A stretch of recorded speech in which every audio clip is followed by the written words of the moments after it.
Welcome to Candidate Profiles, brought to you by Millis Community Media.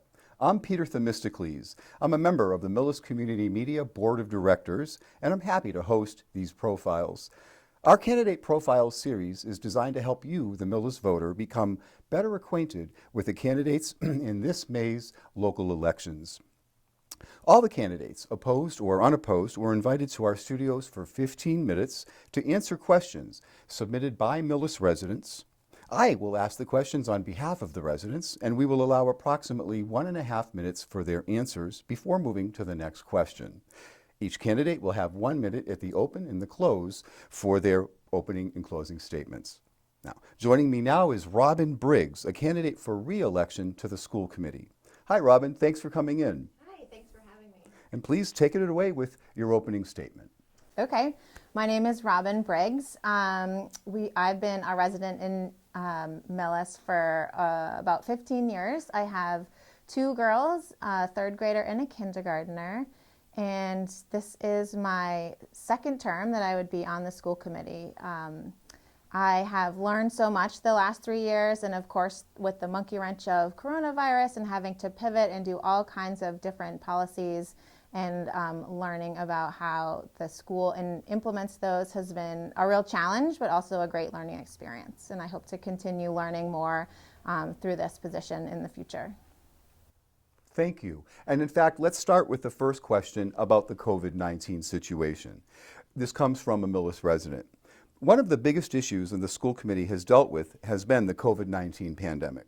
What are some of the toughest factors that the school committee has had to consider and address for educating the students while keeping the students safe and the schools safe?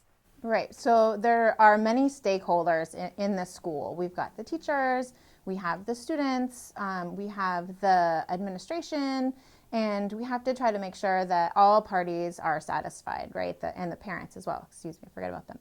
And trying to manage all the parties as well as reading all the guidelines that DESE, the Department of Secondary Ed, puts out, and what the CDC has put out has been really complicated. And this past summer was kind of nonstop meetings, and everybody worked really hard to try to get the school up and ready for September. And it was very difficult, and so we had to push it off into October for the remote learning phase. With that extra month and a half, we had time to prep the school to get the kids into the school. And now in the spring, we're prepping the schools and getting the kids ready to all come back, starting with the elementary school, actually this coming Monday, or April 5th. And do you think that the schools are ready for the return of students? Yeah, I think that the elementary school has started bringing the kids back already. Slowly, more and more kids have been coming in, and the teachers and staff are getting used to more kids, with still keeping the CDC and the Department of Ed guidelines in place, and working towards making sure that they can do it safely with more and more kids coming in. I think that we're going to be ready. Great. If I can insert a question just that's not here, what's the plan for graduation this year? I'm actually not sure. You'd have to ask the superintendent about that. Oh, okay. All right, you bet I will. Anyway, very good then. Now that we've covered the COVID-19 questions, let's circle back from another question from a Millis resident. What do you see as your key priorities in the next term on the school committee? What will you do to address them? And please be specific. Specific. Well, there's so much to learn in terms of being on the school committee, from the budget process to keeping up with the building maintenance and listening to what the school needs are, and staffing and hiring.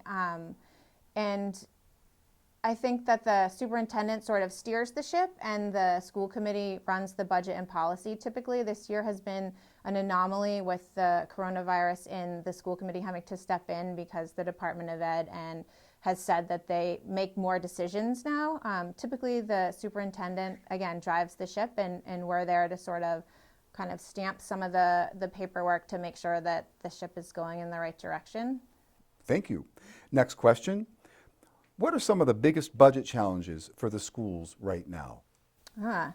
So we're kind of in the middle of budget season. Actually, tonight the superintendent is presenting to FinCom right now the budget. I think that the biggest challenge is that we have so many, I don't know what the proper word is. I want to say like must funds. There's so much of our budget that is has to be funded every year, and there's not a lot of wiggle room, like salaries and like transportation and things that there's not a lot of wiggle room to cut these in terms of not having enough funds for like let's see. So if we were to cut salaries, right, then we would lose teachers and then there would be more kids in the classroom. So we need to we have to keep all this money so that we can keep the schools running the way that they're running. And we don't get a lot of funding every year in addition to that to add on new things or to expand programs. So I think that the hardest problem is when we get more people in and our budget isn't going up. It makes it more difficult to try to keep class sizes lower and to introduce more teachers or hire more teachers or have more curriculum developed with the kind of tight budget that we continually have. Great, thank you very much. And our last question is actually a series of questions. Okay. And I'll ask them all and you can kind of take it from there. Okay. Now that the Clyde Brown Elementary School project is complete, there are questions about what the plans are being considered for the high school. As a school committee member, what do you think needs to happen? Question one, what kind of plans would you support? Renovations or rebuild? Is there a timeline for when this might be addressed? So that's a great question. We just started talking about potentially looking into the middle school, high school, I think at the last meeting or maybe the last 2 meetings ago. One of the big problems is the kind of heating and mechanics of the school. And we recently had a warrant article to have a study done for the electrical and the HVAC systems in the school building. And it came back with, we need to have a new roof. We need to have, because the mechanical system goes on the roof or the heating system goes on the roof. And so we need to redo that before we can. So with all, it's like several million dollars that we need to add on to fix this problem. So it's sort of like putting a Band-Aid on it, whereas we're thinking maybe renovating the middle and high school so that we're updating the school building as a whole and putting these new appliances, for lack of a better word, in there. So the structure of the building is very sound. We don't need to demolish it or anything like that. We did with the Clyde Brown. But we're hoping to start a conversation about that. I'm not sure exactly what the timeline is. We're just in the beginning talks about what the next steps potentially could be now that we know that the mechanics and the electrical system and all that stuff needs to get redone. So it's sort of, do we redo that or do we look more long-term and start this renovation process? Well, thank you very much. You've answered all the questions that were submitted, so I can now give you a 1-minute closing statement. Okay. I look forward to serving on the school committee the next 3 years for this term.